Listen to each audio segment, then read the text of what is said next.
Dulu ada seorang sahabat tanya, ya Rasulullah, boleh nggak kita ngegeng di perapatan gitu? Kata Nabi, ya jangan kalau bisa, tapi kita harus natahaddasannya, itu tempat kita jagungan di perapatan, di tempat-tempat umum lagi, di halte, terus kata Nabi, nggak apa-apa, tapi fa'atut thoriq haqqaha, kamu harus memberikan hak jalan itu. Apa hak jalan itu? Satu, kamu amar ma'ruf, kalau bisa ya nahi mungkar, kemudian bikin suasana orang lainnya menjadi aman. Nah ini yang catatan. Kalau hitung saja, yang ikut Grab itu berapa hari?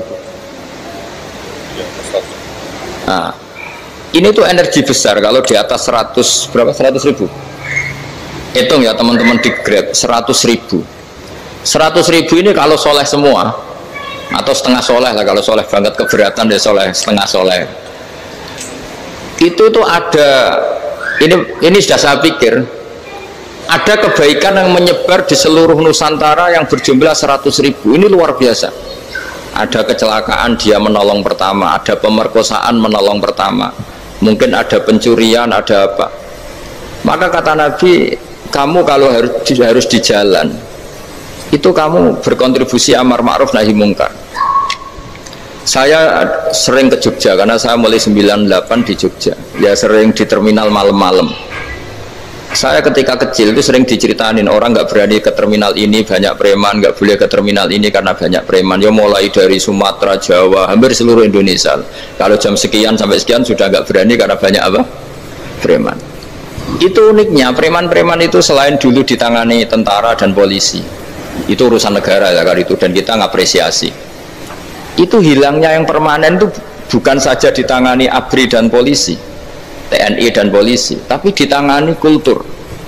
Banyak mulai orang soleh, santri dagangan di situ, ada ojek mangkal di situ, supir taksi mangkal di situ. Terus di sini orang-orang soleh yang menghalau ketika ada perempuan digoda atau perempuan dicopet atau apa. Terus lama-lama jadi kultur bahwa kebaikan ini dominan. Setelah kebaikan dominan ini otomatis menyingkir sedikit demi sedikit. Jadi selain negara ini harus melakukan sesuatu yang seharusnya, yaitu menjaga masyarakat dari kriminalitas, sebetulnya yang paling awet dan paling mudah dilakukan itu tadi, kebaikan harus menjadi kultur bersama.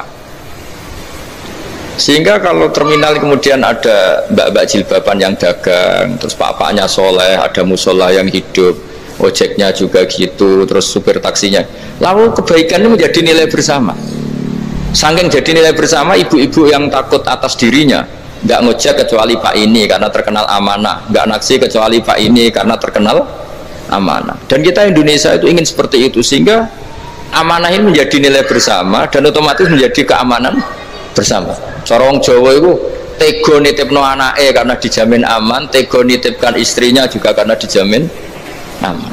Nah kalau kebaikan ini juga menjadi satu nilai jual dan kita bisa mengawal secara serius, itu alhamdulillah betul.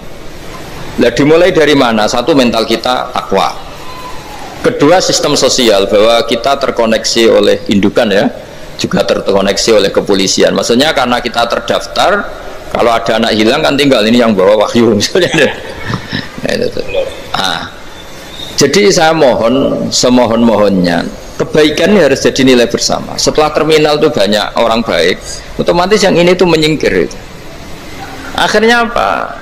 Nanti yang bos-bosnya toko itu ya hanya nitipkan sama orang soleh, yang mau nge-grab juga hanya titip sama yang soleh, begitu seterusnya, sehingga jadi siklus kebaikan yang bersama. Nah ini yang dimaksud Quran, wa'tamiru bainakum bima'ruf. Iktimar itu namanya urusan bersama ya, saya ulang lagi ya. Jadi orang Arab kalau bilang iktimar itu urusan bersama, sehingga bahasa Arabnya konferensi besar itu kalau di NU disebut apa? Muktamar. Muktamar itu menjadikan urusan publik dirembuk, itu namanya apa? Muktamar. Nah diantara kebaikan yang diinginkan Islam itu wa'tamiru bainakum bima'ruf. Urusan kebaikan ini menjadi urusan apa? Bersama. Ya saya contoh itu kecil saja, itu mesti dikandani sama orang-orang tua, jangan di terminal ini sampai jam ini, jangan di perapatan ini ketika sudah jam begini. Tapi barokahnya orang soleh bertebaran di mana-mana itu. Yang tukang grab ya di mana-mana, yang penjaga toko ya banyak yang soleh, yang ngojek, yang macam. Sehingga di terminal itu nyari tempat sholat ya gampang, cari tempat duduk ya gampang, nyari orang amanah ya gampang. Bahkan lama-lama yang nggak amanah ini nggak laku. Dan ini yang kita inginkan. Dan ketika nggak laku, akhirnya dia kalau ingin laku harus amanah, atau ingin laku harus tobat. Nah, agama ini urusan bersama, sehingga Allah mengistilahkan wa tamiru bainakum bima'ruf. Jadikan kebaikan ini urusan bersama. Sehingga karena ini urusan bersama, ketika kita jadi kiai juga harus, kalau misalnya tadi ada Gojek kok makmum, atau Grab kok makmum, atau supir bis kok makmum, kiainya harus cepat sholatnya, jangan baca surat Baqarah, nanti diomel-omelin penumpangnya. Begitu juga ibu-ibu menyempatkan jamaah, waktunya tidak lama, di rumah sudah ditunggu anaknya yang masih menyusu. Makanya Nabi ngendikan idza amma ahadukum as-sholata falyukhaffif. Kalau kamu jadi imam, sholatnya harus relatif cepat. Fa inna fihim ad-dhaif badal hajat. Di antara makmum itu yang banyak punya urusan. Selain ada yang lemah, ada yang punya banyak urusan.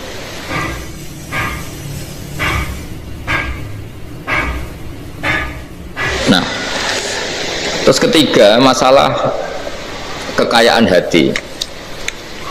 Kekayaan hati ini penting sekali, karena rata-rata teman di Grab itu kan miskin lah. Tapi jangan miskin sampai miskin hati itu. Bahwa kamu nyari nafkah itu sudah ibadah, berkelana di dunia Allah juga ibadah, menyaksikan macam-macamnya orang itu juga ibadah. Bahkan menambah khazanah ilmu. Di antara warisan ilmu yang kita dapatkan dari Rasulullah SAW, misalnya kamu jalan-jalan, punya kaki dua, punya tangan dua. Gara-gara jalan-jalan sering ngerti orang yang buntung. Alhamdulillah meskipun saya hanya Grab masih punya kaki itu. Terus ketemu orang buta ya gitu. Alhamdulillah ladzi afani mimma btalaka bih.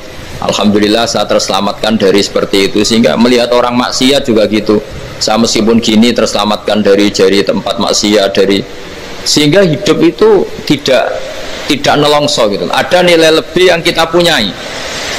Jadi di antara kebaikan Islam adalah orang disuruh ingat sisi nikmat. Nah, kalau nikmat itu sudah ada semua, kata Imam Ghazali, nikmat hidup.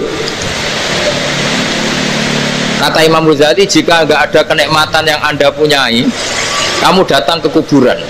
Disuruh datang ke kuburan.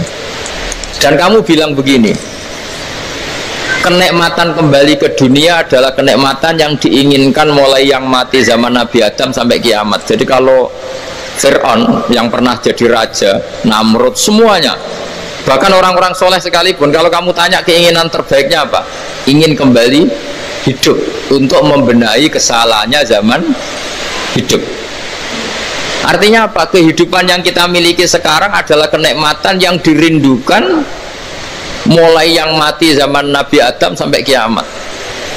Maknanya apa? Kita punya kenikmatan yang luar biasa, karena kenikmatan yang dirindukan oleh orang yang sudah mati mulai dulu sampai sekarang. Apapun masalah hidup Anda, ini punya kenikmatan yang nggak tertandingi, yaitu namanya hidup. Barokahnya hidup itu kita bisa tobat. Setidaknya ingin tobat. Kalau nggak bisa tobat, ingin tobat.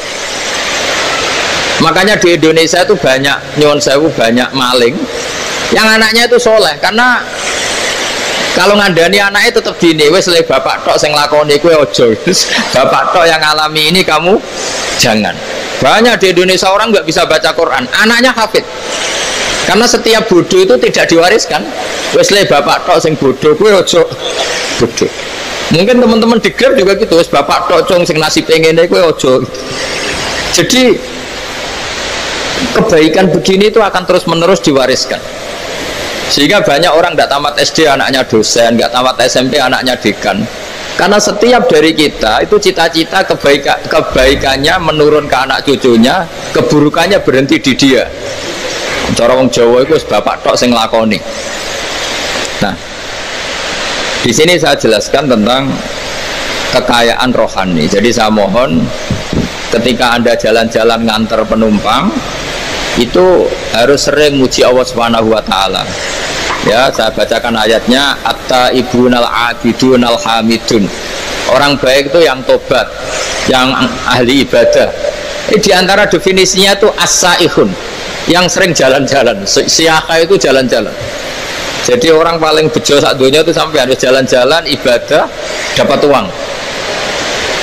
Tapi syaratnya ibadah. Sekali tidak ibadah, dapatnya masalah kan. Sering gonjekkan orang cantik, terus ingat istrinya tidak cantik. Sering gonjekkan orang yang sopan, yang santun, terus ingat, andekan ini istri saya di rumah rewel gitu. Jadi kalau kamu tidak taat itu adanya penyesalan. Di lampu merah ada orang naik Ferrari, naik Alphard, sementara kamu di rumah hanya mobil butut, kadang malah tidak punya mobil. Jadi kekayaan rohani itu dimulai dari mana? Dimulai dari taat. Cara berpikir itu taat, bukan maksiat. Sekali Anda cara berpikir maksiat, maka adanya hanya penyesalan. Semakin pengalaman di luar, semakin penyesalan. Karena di luar sana banyak orang yang dapat nikmat yang lebih dari Anda. Tapi sekali Anda taat, kamu akan mensyukuri apa yang Anda miliki dan tidak pernah ingin sama yang dimiliki orang lain. Sehingga orang-orang yang sering pergi itu sama Allah dipuji. Jadi tidak ada nabi kecuali di antara ibadahnya itu jalan-jalan. Fasiru fil ardi. Sehingga semua nabi itu mesti pernah melakukan perjalanan internasional. Rasulullah Muhammad SAW pernah jalan-jalan sampai ke Syam, padahal beliau orang Mekah. Nabi Ibrahim yang orang Syam pernah perjalanan sampai ke Mekah. Karena di antara kearifan itu ya dimulai dari apa? Jalan-jalan tadi. Kamu ngerti orang yang macam-macam. Makanya di antara kebaikan umatku kata Nabi itu siyaha fil ard, sering berkelana, tapi tentu untuk mengambil pelajaran. At-taibunal abidunal hamidunas saihun. Nah, agama mensupport itu. Sehingga kata Nabi, jika ada orang kok sholat qobliyah, ba'diyah semuanya di masjid, sama Nabi ditegur, la taj'alu buyutakum kuburan, rumah kamu jangan jadikan kuburan, harus dapat jatah apa? Sholat.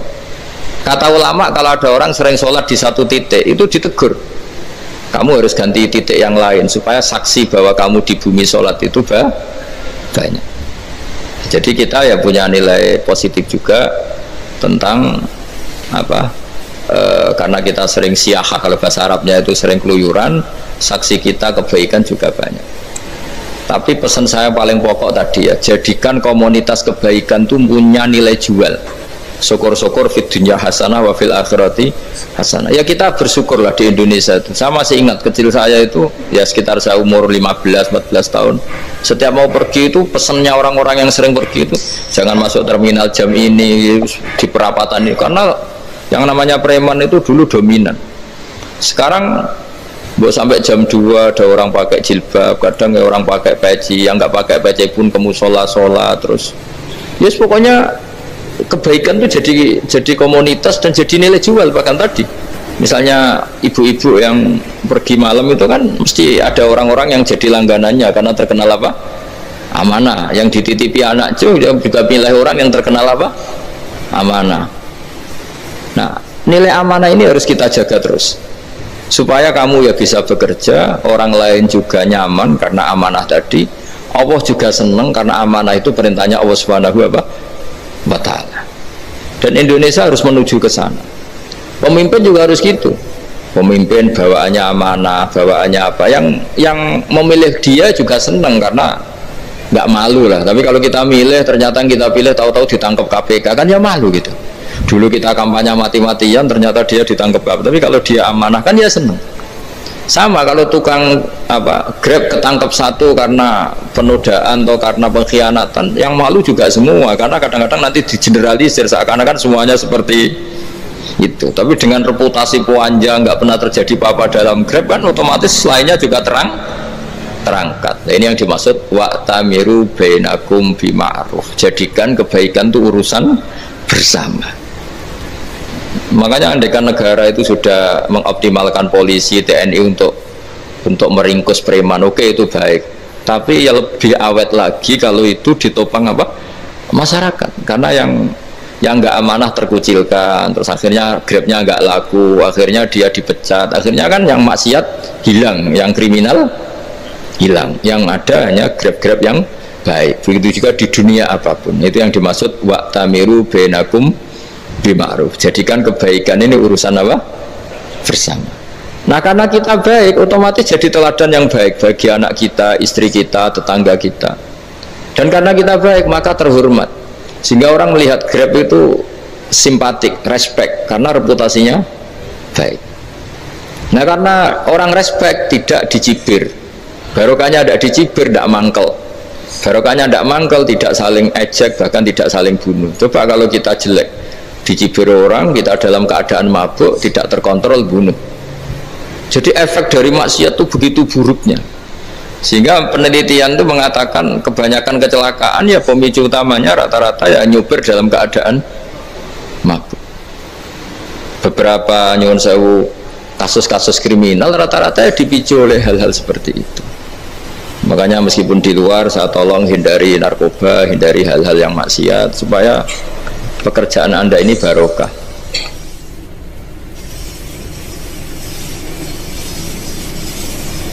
Kemudian yang terakhir saya beri ijazah tentang Al-Fatihah ya, karena ini surat yang populer. Kalau saya ijazahi Quran 30 juz pasti sampean nggak hafal. Atau ijazah surat Baqarah, kalau mau Baqarah mau. Ijazahi surat Baqarah mau 2 juz setengah. Mau Mas Asep? Ya Fatihah aja yang gampang ya. Nah, ya kulhu Fatihah ini paket ringan ini. Tapi pahalanya apa? Besar. Ini beda ya, artinya selama ini mungkin Anda baca tapi monoton ya. Tapi ini saya bacakan teks aslinya tentang istilahnya itu mazaya itu kelebihannya Fatihah. Saya baca Arabnya dulu, nanti ini terakhir ya, ijazah tadi kan saran-saran umum tentang sosial ya, pokoknya jadikan kebaikan itu punya nilai sosial yang baik lah. Jadi nanti orang yang nggak amanah nggak laku ya, calon bupati, gubernur, presiden yang nggak amanah juga nggak laku. Begitu juga kiai yang tidak amanah juga nggak laku, suami yang nggak amanah juga nggak laku, istri yang nggak amanah juga.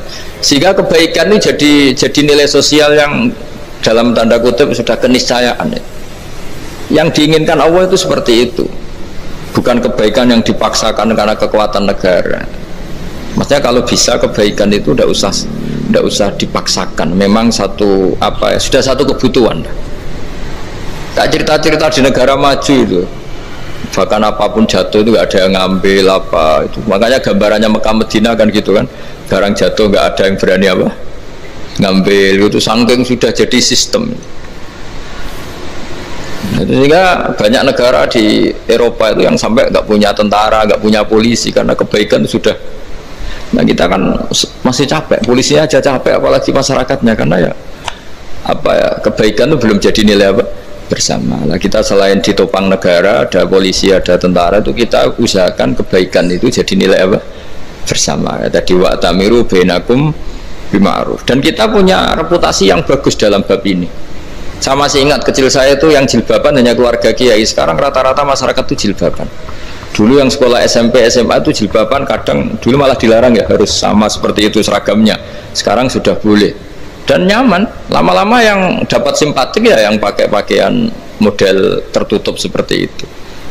Lama-lama gamane cara wong golek mantu ya golek yang seperti itu daripada yang blodor.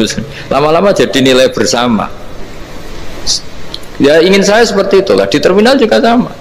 Orang mau makan cari warung yang kelihatan ada ayat kursinya, pakai jilbab, atau paling tidak dia nggak mungkin lah nyuguhkan yang tiren atau yang haram. Akan ada garansi sosial, ada apa? Ada garansi apa? Sosial dengan penampilan yang soleh itu kan, masa iya nyuguhkan oplosan babi gitu misalnya itu. Jadi nilai sosial itu harus ya tadi harus benar-benar jadi nilai sehingga negara biar gak capek-capek. Polisi juga gak capek kan, karena tugasnya corong Jawa mau ngawat-ngawati tok, tapi sudah tidak perlu tegang karena kebaikan sudah jadi nilai apa bersama. Ya, ingat-ingat ya ayatnya tadi, wa'tamiru bainakum bima'ruf. Jadi kebaikan itu harus jadi nilai bersama. Iktimar itu menjadi urusan bersama. Makanya kalau kita rapat besar disebut apa? Muktamar. Muktamar itu urusan sama. Ya tadi imamnya sholat juga menopang Gojek karena nggak lama-lama nopang Grab, nopang Kernet, nopang penjaga Indomaret, penjaga bensin, pom bensin. Lah dia hanya punya waktu 5 menit terus imamnya baca Baqarah kan. Iya imamnya mursyid, mungkin dia tambah lama tambah dapat aplaus dari muhibbinnya, tapi makmumnya dia tambah lama tambah dapat penghormatan dari pecintanya, tapi kitanya wah khusyuk wali kan, dia dapat status naik lah, kita yang sudah tidak ikut jadi wali diganggu apa pekerjaannya. Kalau ada imam seperti itu sampai mufarokoh saja, niat ya Allah sampai sini saja saya makmum orang itu, silakan orang itu punya urusan sendiri dengan jenengan, ya sudah atau salib saja apa ya, itu boleh. Kalau dalam fikih namanya apa, mufarokoh. Mufarokoh itu niat, tapi kamu jangan langsung selonong mufarokoh, niat dulu pamit sama Allah bahwa sekarang mau mufarokoh. Ya, tapi ya jadi sholat yang aneh kan, imamnya masih rukuk, kamu terus sujud, terus apa-apa selesai ya.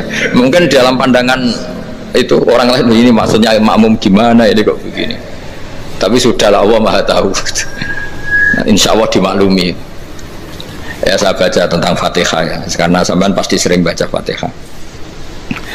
Supaya apa sekaligus jadi jimat lah gitu. Jadi kalau kamu sering di jalan-jalan yang mungkin sepi atau mungkin kan tidak semua teman Grab itu nasibnya bagus yang di Semarang Jogja, mungkin yang di Kalimantan di Papua kan ada yang 10 kilo gak ketemu rumah ya kan, ya lihat di TV-TV itu kan kasihan kan, sudah 10 kilo gak ketemu rumah, penumpangnya kuwekar preman tuh kan, ini makan orang enggak kan, udah kan ujiannya dua. Kalau penumpangnya cantik itu ya kecoba syahwat, kalau preman takut, jadi orang itu selalu ujian itu. Sing sedengan itu kan jarang orang itu.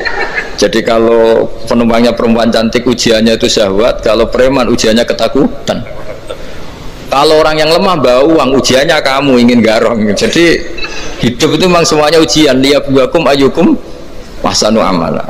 Makanya saya sering ditanya oleh teman-teman, Gus, nah ujiannya kenal wong wedok elek piye? Sama, kenal wong ayu ujiannya syahwat, kenal wong elek ujiannya ngenyek, itu sama-sama dosa. Syahwat ya dosa, ngenyek juga dosa. Welek keriting untuk metu ya dosa, ngomong gitu. Kadang-kadang orang berpikir enak kancanan wong elek gak dosa. Kata siapa kancanan wong elek itu ya dosa, karena bawaannya ngenyek. Ngenyek itu menyepelekan itu. Makanya saya itu ya nggak mau berteman sampean. Nanti kan bawaannya ngenyek atau seneng ya tidak tahu. Ya sudah ada takdir saja, kalau ketemu ya tak ulang ngaji gitu. Tapi ini ngaji terakhir, setelah ini ngaji biasa aja, tidak usah resmi gini. Ngaji kok resmi aneh. Pokoknya nanti suatu saat kalau pandemi sudah berlalu saya akan ngaji Rebona, ini ngaji ini ngaji yang kurang bagus karena ngatur kiai kurang berkah ini nanti, tapi ya lumayan lah masih mau ngaji. Ngaji kok tanggal ini jam ini. Sekarang suatu saat kamu tak panggil Mas Wahyu datang ke sini jam ini, tidak mesti bisa. Mungkin pas ada acara apa, oh, maaf ke sini pas ngecek pas apa. Jadi ya sudah, tapi tak maafkan, enggak apa-apa. Takdir ya. Tak bacakan supaya sampean tahu keramatnya Bismillah. Nah sebelum saya bacakan Bismillah Fatihah, tak beritahu tentang ilmu tafsirnya karena ini penting sekali. Fatihah itu dawuhnya Allah, tentu itu dawuhnya Allah. Saya ulang lagi, itu kalam Allah. Tapi yang sudah diberikan kesampaian ke kita semua, sehingga seakan-akan itu menjadi dawuhnya kita ke Allah. Jangan salah loh ya, Fatihah itu dawuh Allah, tapi sudah diberikan ke kita, sehingga posisi kita itu yang punya itu. Nah kenapa ini perlu dijelaskan? Karena nanti ada kalimat iyyaka na'budu wa iyyaka nasta'in. Kalau itu masih kalam Allah, berarti Allah ngomong ke kamu, ngendikan ke kamu, kepadamu aku menyembah. Masa Allah menyembah kamu? Nah sehingga ilmu tafsir itu menyelesaikan itu dulu ya. Saya ulang lagi ya, sebelum sampean sering baca Fatihah, aku yakin ya sering baca, tapi barokahnya tidak paham itu tidak pernah janggal. Enggak paham itu ya penting supaya tidak iskal, tidak janggal. Sebetulnya di kalimat itu ada yang janggal. Kalau Fatihah itu kalimatnya Allah atau kalam Allah, bagaimana dengan kata-kata iyyaka na'budu? Masa Allah ngendikan ke kita, kepadamu kami menyembah? Masa Allah menyembah kita? Maka penyelesaiannya secara ilmu tafsir gimana? Semua ulama mengatakan, bukan satu dua, semuanya mengatakan di Fatihah itu semuanya diberi kawalan kalimat Saya ulang lagi ya, di Fatihah itu semuanya diberi awalan kalimat qulu, katakan wahai hambaku begini. Ya, katakan wahai hambaku begini. Nah, begini ini pelajaran dari Allah yang sudah diberikan ke kita. Terus kita mengatakan bismillahirrahmanirrahim, alhamdulillahirabbil, termasuk kita mengatakan iyyaka na'budu wa iyyaka nasta'in. Jangan bayangkan Allah ngendikan ke kita. Kalau Allah ngendikan kita berarti gini, hei wahyu ihdinas siratal mustaqim, tunjukkan saya jalan yang benar. Nah nanti kamu terus, ya Allah, Anda aja minta tolong saya minta tolong siapa, kan jadi panjang kan. Ya, saya ulang lagi ya. Jadi itu di Ulumul Quran diterangkan gimana sebelum baca Fatihah, ya. Fatihah itu kalamullah, ngendikane Allah, tapi yang sudah diajarkan ke kita dan sudah milik kita, sehingga kalimat itu menjadi milik kita. Tapi ya kalamullah, tetap kalamullah, tapi sudah menjadi milik kita. Udah paham ya? Ya pinter nah. Ya, karena kalau tanpa penjelasan seperti ini Anda akan iskal, bagaimana Allah, iskal itu janggal, bagaimana Allah mengatakan iya karena butuh, kan jadi aneh ya? Ya, jadi tak jelaskan secara ilmiah ya. Jadi kata ulama-ulama tafsir, ayat-ayat Quran seperti ini sebetulnya dimulai dari qulu, apa? Meskipun nggak dilafatkan.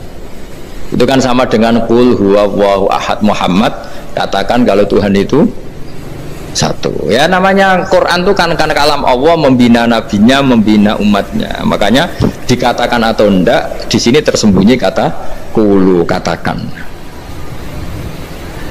Ya, jadi ya ibarat apa itu, kamu ngajari anak kamu lah, panggil jenengan bapak kulo. Itu maksudnya anak itu, kalimat itu kalimat kamu, tapi kamu ajarkan ke anak kamu. Terus anak kamu bilang, Pak jenengan bapak kulo. Nah ketika kamu mengatakan jenengan, bukan kamu mengatakan jenengan anakku, berarti anakmu itu bapakmu, kan lucu kan. Anak kamu ajari jenengan bapak kulo, kamu engkau bapak saya. Terus anak kamu mengulang jenengan atau kamu bapak saya. Berarti itu kalimat yang kamu ajarkan, tapi sekarang sudah milik anak kamu. Kalau itu kalimat kamu kan lucu, masa anak kamu bilang bapak. Nah itu seperti itu. Jadi ulama memberi solusi atau jawaban iyyaka na'budu. Ya itu sebelumnya ada kata-kata qulu, katakan wahai hambaku, hubungan kamu dengan saya adalah katakan iyyaka na'budu wa iyyaka nasta'in. Terus hubungan kamu dengan saya katakan juga dalam doamu ihdinas siratal mustaqim. Jelas ya, jadi itu kalam Allah yang sudah milik kita karena diajarkan Allah untuk kita. Dong ya? Ya dong ya, jelas ya. Tapi bagus, gak jelas tuh bagus. Kalau kamu jelas gak jadi dikrem, jadi gubernur. Min azimi fadliha kasratu asma'iha wa fadail ukhra. Ini cerita dramatisnya surat Al-Fatihah. Qala Abu Hurairah radhiyallahu anhu inna iblisa ranna khina unzilat Al-Fatihah. Jadi iblis itu begitu kesakitan. Ini kitab Abwaabul Farad karangannya Syekh Muhammad Alawi, juga kutipan dari beberapa kitab. Yang jelas beliau sendiri juga ngutip dari beberapa riwayat di beberapa hadis, halaman 1, 2, 3. Ketika Fatihah turun itu iblis kesakitan kayak orang sakit gigi lah, tersiksa sisanya karena turunnya surat apa? Al-Fatihah. Artinya kalau Anda baca Fatihah dijiwai, maka Anda melemahkan setan, melemahkan iblis. Wa qala Mujahid khina unzilat Fatihatul kitab ronna fastama indahu asyayatin. Jadi ketika Fatihah itu turun, iblis itu terkapar lah kira-kira, sampai dijenguk banyak setan. Jadi kemana di ICU lah kira-kira gitu kalau sekarang itu, entah COVID entah enggak tahu, pokoknya di ICU sampai dijenguk banyak setan. Enggak tahu bawa apa enggak tahu, pokoknya dijenguk banyak setan. Ono yang nyangoni karena ini apa? Ketuanya apa? Pingsan, sakit. Jadi iblis itu sakit sampai dijenguk anak buahnya setan-setan. Ya, semoga kalian semua tidak kenal setan. Kalau kenal berarti teman, apa? Wa qalu misla dzalik wa qala lahum laisa mimma taquluna syai'un walakin unzilat suratun laisa ajruqa ilya illa an harramallahu alaihi nar jahannam. Saya ini bukan sakit fisik, kata iblis. Kamu tidak usah jenguk saya Datangkan dokter terbaik, tidak usah, saya ini tidak sakit fisik. Saya ini sakit karena ada surat yang diturunkan, yang pahala yang melafadzkan surat itu pasti selamat dari neraka. Padahal misi terbesar saya ini supaya manusia masuk neraka. Sekarang punya tamengnya. Mulai pusing kan? Ya seperti orang lah, goda sampean ternyata sampean setia, itu kan pusing. Nah ternyata tidak setia, itu yang akhirnya ribet kan itu. Jadi iblis itu cita-cita terbesarnya kan semua orang itu masuk neraka. Nah sekarang turun satu surat yang gara-gara surat itu siapapun yang baca dijamin selamat dari neraka. Jadi walakin unzilat suratun laisa ajru qailiha illa an harramallahu alaihi nar jahannam. Karena jadi dia shock lah itu, kalau orang di Jawa itu bilang shock. Aduh sial nasib saya ini umat nggak bisa saya goda lagi karena punya tamengnya tadi punya. Khotbah tolakai dukum makrukum, rekayasa kalian sekarang itu tidak ada gunanya semua. Nah ini alhamdulillah di Indonesia kelihatan kan banyak yang miskin, banyak yang susah. Tapi selagi mereka masih sholat, itu keinginan mencari halal itu masih tinggi. Kayak apa kita di tengah kota, jauh dari anak istri, jauh dari tetangga. Biasanya kalau orang jauh dari anak istri, tetangga kan sakar PDW. Tapi yang soleh masih banyak, sudah jauh dari keluarga tetap lurus. Loh kalau yang dekat lurus kan wajar, konangan wong akeh kan. Ini sudah jauh masih lurus. Nah ini nggak lepas dari barokahnya surat apa? Surat Fatihah tadi. Jadi karena ada surat yang menjamin pelafalnya atau qailiha terbebas dari api neraka. Wa qalat as-sayatinu lahu is ayyusa'in ta'muruna ya maulana. Faqala lahum idhabu wajtahidu hatta tukhfilu qulubahum hatta la yaqulu hadhihi surah. Lalu kita gimana, jari para setan begitu. Lalu kita gimana? Terus kata iblis, sudah bikin mereka lupa sehingga tidak baca lagi. Selagi masih baca kita pasti keok. Jadi kalau sampean sudah jarang baca Fatihah itu berarti sudah bagian dari kemenangan apa? Iblis. Jadi kalau sampean sudah jarang baca Fatihah itu berarti bagian dari kekalahan Anda, kemenangan iblis. Masih sering baca? Alhamdulillah. Berapa kali? Pertama kali sholat. Dan sama lagi? Ya, kalau ngajarin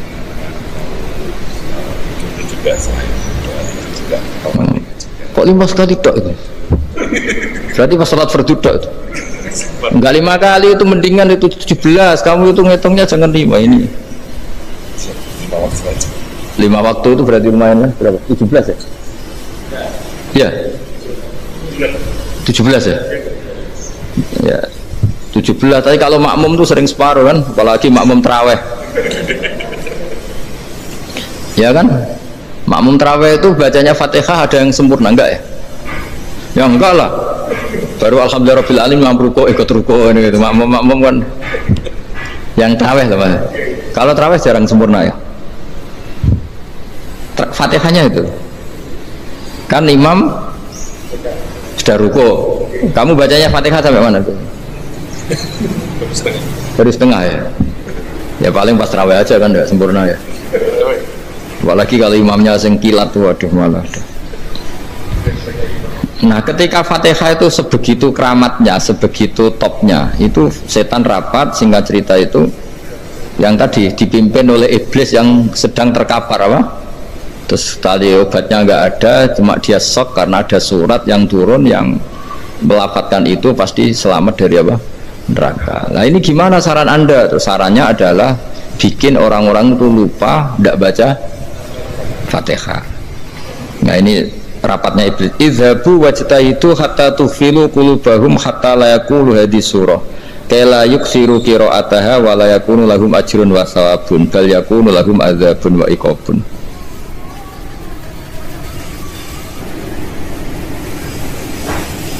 Jadi saya mohon selama ini Anda sudah baca, tapi mungkin hanya rutin saja. Napa rutin saja? Tapi barokahnya ngaji ini kamu punya kekuatan atau punya semangat membaca, karena ini surat yang luar biasa. Ibarat gini, kalau sampean tanya, saya juga sering mikir, masa Gus hanya surat kok punya kekuatan seperti itu?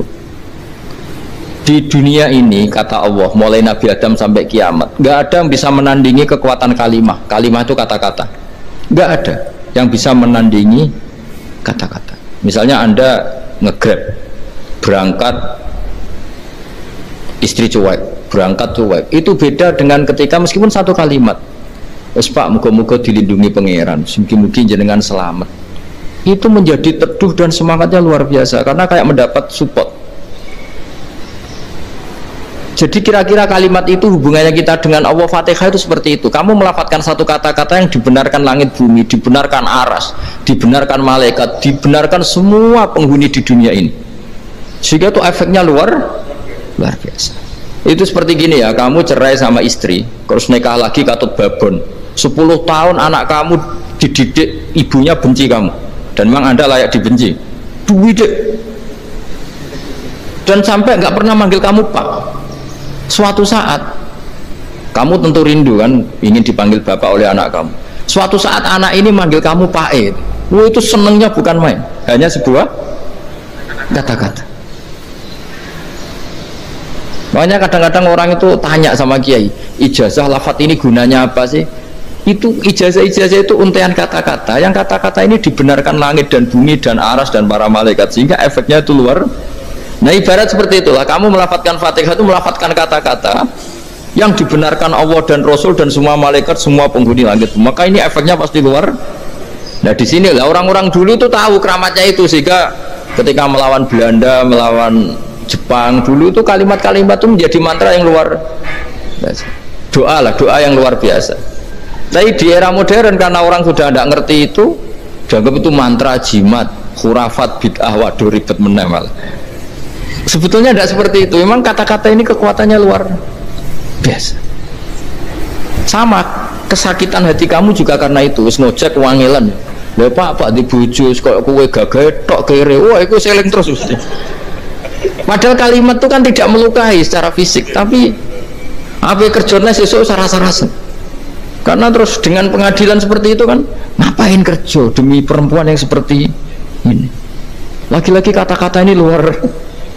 Nah bayangkan kalau kata-kata itu adalah kalimat yang diajarkan Allah lewat Rasulnya, lewat malaikat Jibril. Kayak apa kekuatannya itu? Nah kira-kira Fatihah itu gitu. Kalimat yang baik, kalimatan thayyibah diajarkan oleh Allah dan Rasul. Kayak apa kira-kira kekuatannya? Pasti luar biasa. Wong support yang dikatakan istri kita, anak kita aja luar biasa, apalagi ini support yang diajarkan Allah dan Rasul. Ya makanya saya mohon kalau baca Fatihah, baca kalimat-kalimat thayyibah ketika sholat itu dijiwai. Ya misalnya Rabbana lakal hamdu mil'us samawati wa mil'ul ardi wa mil'u ma syi'ta min syai'im. Engkau zat yang layak dipuji, dan pujian ini memenuhi langit dan bumi. Karena kita tahu nggak ada sejengkal di alam raya ini kecuali di situ ada rahmat Allah. Misalnya kamu bisa lewat sampai rumah saya, kamu mungkin anggap biasa saja. Coba kalau ngalami likuifaksi, tahu-tahu bumi ini ambles, bisa ngelewati yang likuifaksi itu luar.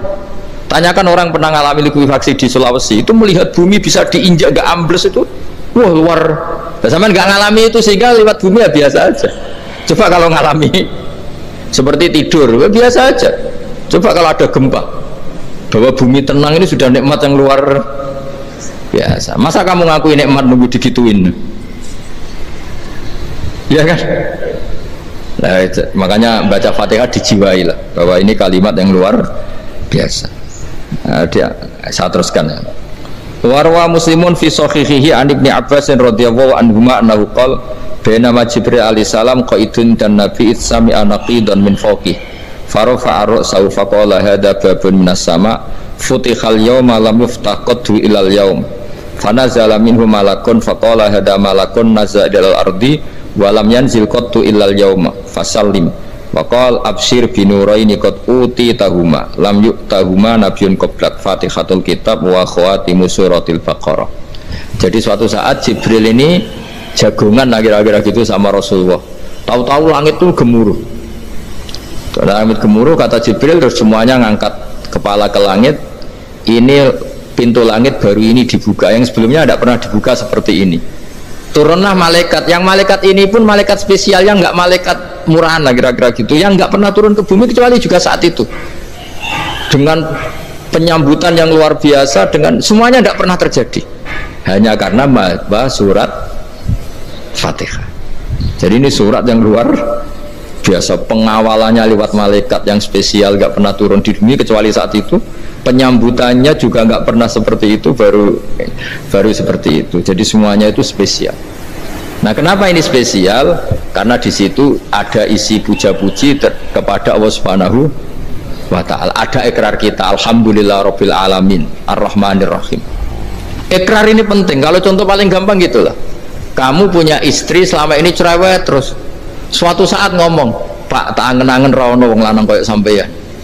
Itu langsung tidak ada lelaki sebaik engkau. Itu sampean senengnya masya Allah, karena ada ikrar dari seorang istri ke kamu.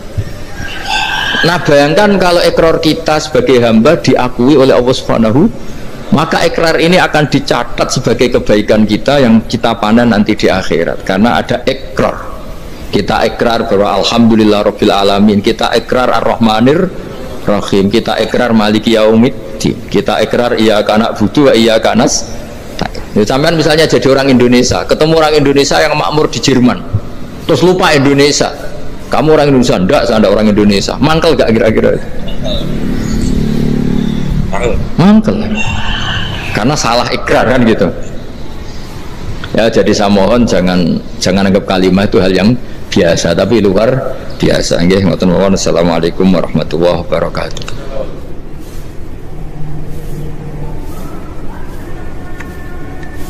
Saya berkali-kali kampanye di mana-mana lah, kampanye dan menganjurkan. Di antara catatan dalam Suhufi Ibrahim wa Musa kan ada kan di Quran itu yang dinamakan lampiran-lampiran wasiatnya Nabi Ibrahim dan Nabi apa? Musa. Itu di antara catatannya begini. Orang yang punya akal itu adalah orang yang bisa menikmati sesuatu yang baik. Misalnya gini, contoh gampang gini. Kamu punya anak pertama atau punya anak yang masih kecil, itu gendong tuh senangnya bukan main, melihat anak sehat tuh senangnya bukan main.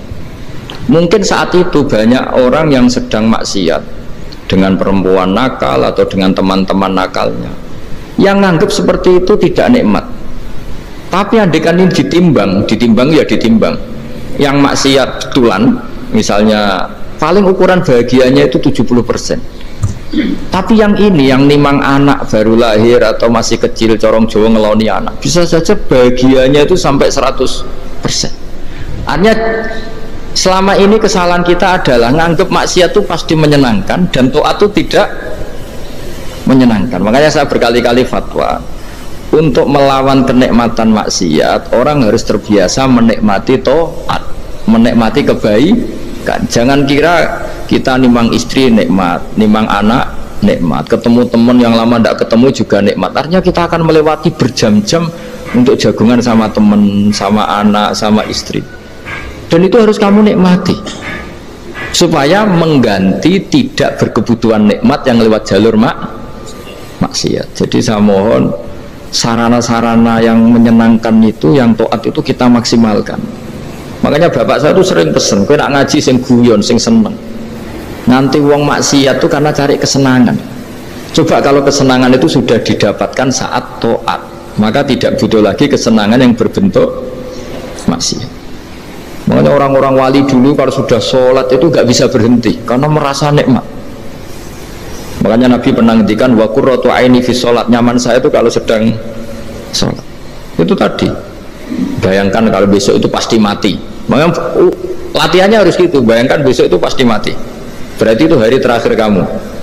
Ya, hari dengan merasa hari terakhir itu kalau kamu maksiat kan malu. Waduh, saya mati pas. Makanya sholli sholata muwaddiin. Kamu sholat seakan-akan itu sholat terakhir. Dan bayangkan akhirat itu wa'mal li akhiratika ka'annaka tamutu, dan bayangkan akhirat itu besok kamu mati. Sehingga ketemu istri ya seneng karena ini pertemuan terakhir, ketemu anak ya seneng ini pertemuan terakhir, sholat juga tenanan karena ini sholat terakhir. Sehingga kalau mau maksiat tuh takut, jangan-jangan ini kehidupan saya terakhir kok tak pakai seperti ini. Nah, jadi diantara resepnya itu apa tadi? Nganggep ya ibadah itu menyenangkan. Nah, gitu. Pinter.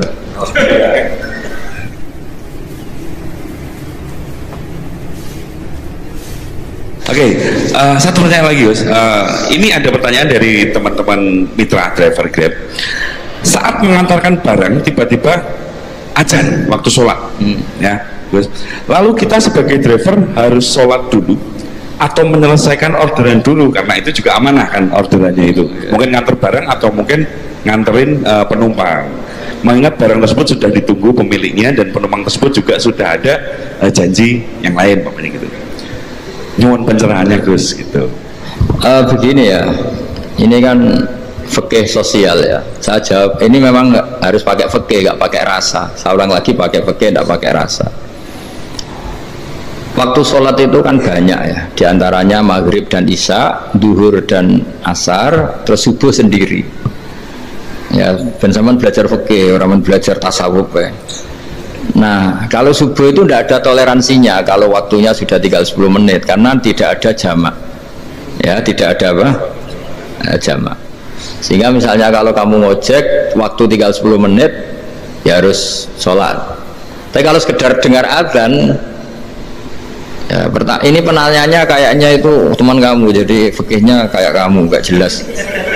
Azan itu kan bukan akhir waktu sholat. Azan itu bukan akhir waktu sholat, tapi awal sholat. Itu tidak harus supir Grab, tidak harus supir Gojek. Meskipun kamu makan ada azan, ya teruskan saja, kan tidak akhir waktu sholat. Anda menerima tamu, gendong anak, atau sedang nyupir, atau sedang bercengkrama sama teman, kalau ada azan ya nggak apa-apa, misalnya diteruskan. Kan bukan akhir waktu sholat. Yang benar-benar ditinggalkan itu kalau waktu sholat misalnya tinggal 7 menit atau tinggal 8 menit, waktu yang mau tidak mau kamu harus tasarrufkan, kamu peruntukkan injury time ya, nah, injury time ya, gitu aja kok gak tahu ya.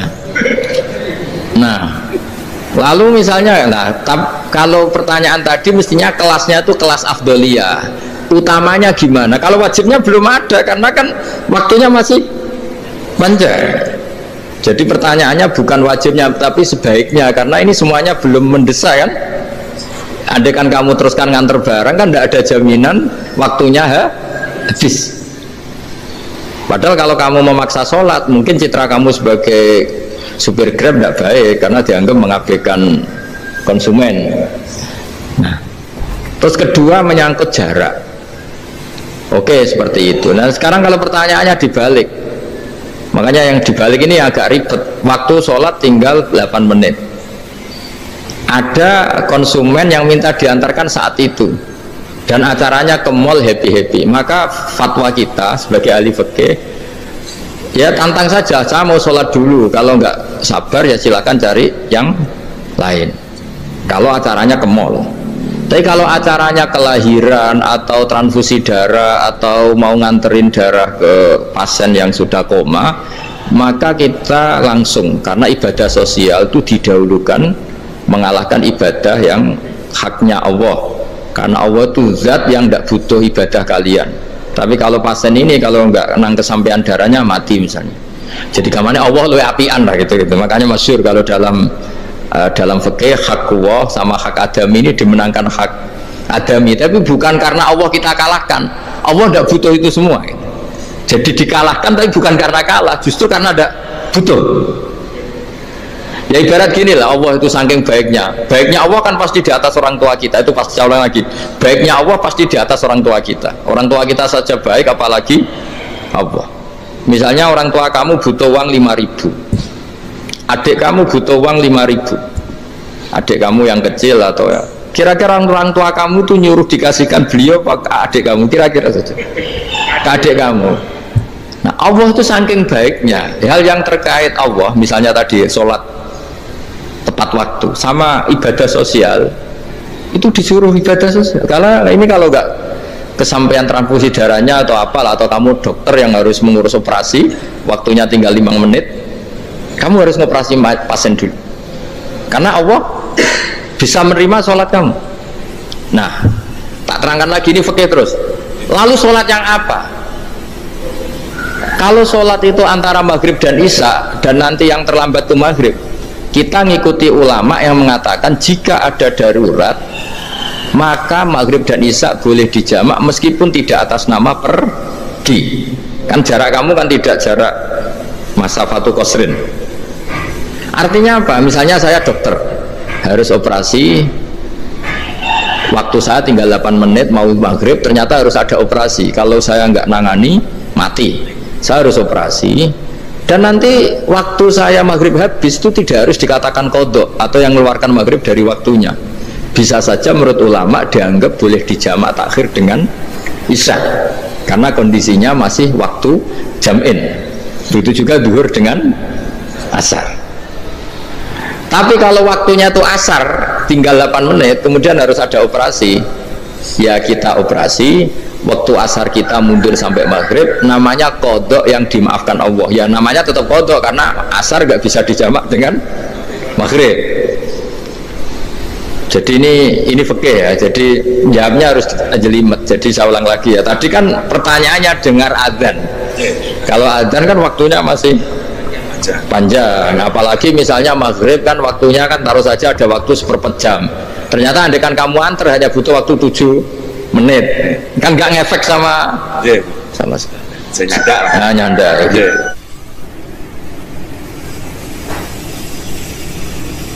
Kalau ada driver dapat orderan food nganterin makanan tapi makanannya non halal, itu pakai pripun. Nah, makanya itu tadi kamu tahu betul kalau itu non halal loh. Kalau itu sudah tahu pasti non halal, ya, daging Tyrannosaurus nonton mungkin. Ya, makanya tadi itu memang PR kita di semua profesi. Saya ulang lagi, itu PR kita di semua profesi. Jadi ya itu makanya pentingnya istighfar tuh di situ tuh sudah kita sebagai ulama menghalalkan tidak mungkin, mengharamkan kamu juga demo, ini pekerjaan bis gitu. Tapi yang jelas itu tidak bisa dihindari. Ya sama lah seperti orang di bis itu. Kadang-kadang kan didoain semoga semua penumpang hasil ke tempat masing-masing, dan kalau ada copet berarti kan doain copet juga hasil tujuannya. Jadi di semua profesi itu resikonya. Makanya tadi saya bicara tentang fikih.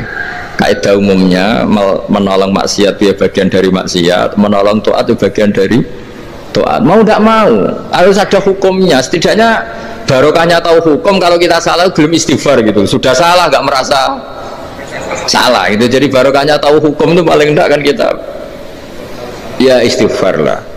Kan ya tadi seperti paket misalnya, kan ada saja orang paket yang jelas-jelas barangnya itu haram, tapi atas nama profesionalitas kan mungkin tetap dikirimkan. Tapi barokahnya ngerti hukum, dia istighfar. Nah, tapi karena kalau kita menyarankan sudah ada usah pekerjaan yang lain banyak nanti kan rai-rai potongan tawakal dikandani ngono kan ya repot deh. Nah, kalau kita kiai guys gak apa-apa, serius pangeran sugih. Menurut sampean Ustaz terus nuntut Gus, saya karena fatwa jenengan saya sekarang miskin, ini gimana pertanggungjawabannya? Ya ribet kan. Tapi saya ulang lagi, itu seninya ngelola kehidupan semuanya seperti itu. Jadi makanya kita nggak pernah berhenti berdoa Rabbana dzolamna anfusana, karena dalam sisi semua hidup kita pasti ada unsur nggak benernya gitu. Ya saya ulang lagi, pokoknya kaidah umumnya itu menolong taat itu ya ikut bagian dari taat, menolong maksiat ya bagian dari maksiat.